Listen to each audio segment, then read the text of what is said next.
Charlie drove away from the riverside villa and returned to his home in the city. After the car stopped downstairs, he took away the true energy from his wife and mother-in-law, and then the two woke up quietly.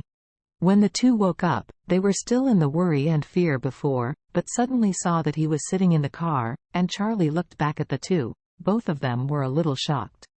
Claire couldn't help asking, "Charlie, what's the matter? Why are we here? Where are Junwei Gao and his father?" Charlie smiled faintly and said, "They have fled because of the crime of kidnapping. The police are hunting them down." "Ah!" Claire exclaimed and asked, "How did you escape with us?" Charlie said, "I called the police before, so when they were about to kill me, the police arrived at the scene, and the father and son had to escape. I guess they wouldn't dare to return to Orus Hill in this life." Claire recalled Charlie's single-handedly saving her in the past. Her moved eyes were red, and she whispered, "Husband, thank you." Charlie smiled slightly. "Why are so polite with your husband? Your husband should do it." For Charlie, to hear Claire's husband thank you, it was worth it. At this moment, Elaine, who was next to him, breathed a sigh of relief, patted his chest and said, "It's a blessing today. I was almost ruined by that Jianjun Gao." Claire looked at her and said helplessly, "Mom, can you have a snack in everything from now on? Don't be sold anymore. I don't know. If it wasn't for Charlie today, we both will be dead by now." Elaine knew that she was wrong, but she reluctantly said, "What's the matter? I am also a victim. Besides, this matter itself was caused by Charlie. If he didn't provoke Junwei Gao, we couldn't encounter this kind of danger. After all, it was all his doing."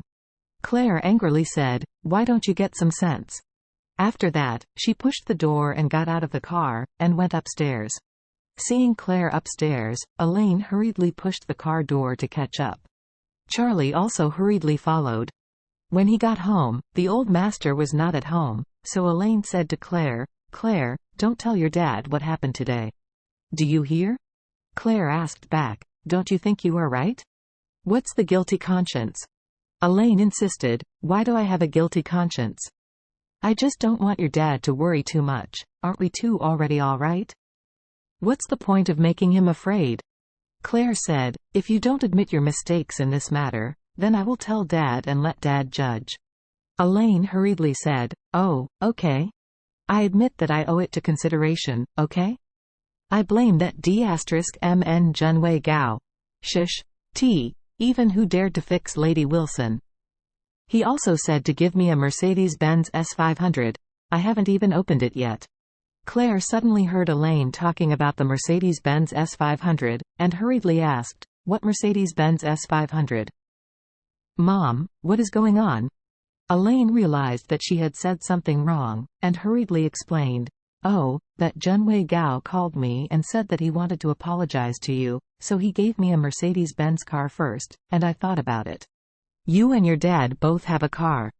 I haven't driven a car yet, and someone just happened to deliver it to the door. Isn't that good? I can get you a decoration order," so I was confused and agreed. After speaking, Elaine hurriedly argued, "But I did all that for you and this family." Claire said angrily, "Can you just use it for me and this family every time to perfuse me and justify yourself? If it wasn't for Charlie today, I might be dead, and you might be dead too, and the night of death is not guaranteed. If we are both gone, how can you let Dad live? Maybe a family of 3 will get in. Charlie risked his life to save us. You didn't even have a word of thanks. Still, this sophistry is really disappointing." When Elaine heard Claire accusing her, she immediately sat on the ground with anger, and began to cry and scream. "Oh my goodness, how come I have such a hard life? This one child in my entire life." She actually pointed to my nose and scolded me, "My goodness, why I am alive. Just take me away." In the past, if Elaine was sloppy, Claire would definitely compromise soon. But today, Claire didn't mean to compromise at all. She looked at Elaine in extreme disappointment, and said with red eyes, "Mom, you always do this every time you make a mistake and move on without admitting it, hoping that others will not be held accountable again.